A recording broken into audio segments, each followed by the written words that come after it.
BTC politician বুলি আমি ক'ব পাৰোঁ। আমি চবে সন্মান কৰিছিলোঁ, সন্মান কৰি পেলাই আহিছিলোঁ তাক, যেনেকেই হওক, পাৰ্টি যেনে নহওক। কিন্তু বিজেপিৰা কি ৰহস্যত আজি এনেকুৱা হৈ গ'ল, ইয়াৰ ওপৰত নিশ্চয় তদন্ত হ'ব, আমি চাম আৰু ভাল ন্যায় পাব লাগে ফেমিলিয়ে, আমি এইটো বিচাৰিছোঁ। কথা সেইটোৱেই। নাই, এইটো আমি কাউন্সিলত আমি আলোচনা কৰিম।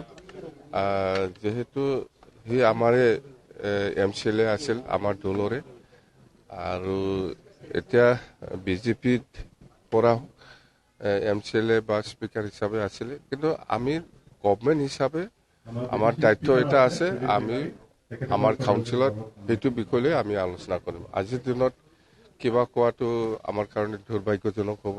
সি পাৰ্টি যেনে নহওক, BJP হওক বা BPF হওক বা কিবা হওক, মানুহ হিচাপে, ব্যক্তি হিচাপে খুব ভাল মানুহ আছিল, খুব ভাল মানুহ আছিল, ভাল ৰাজনীতিত কৰি আহিছিল, সেইকাৰণেতো জিকি আছে।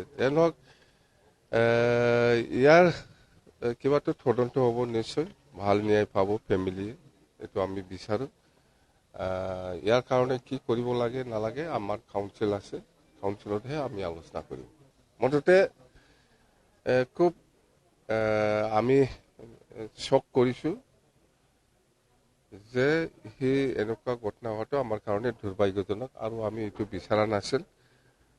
নিশ্চয় ভাল ন্যায় হ'ব।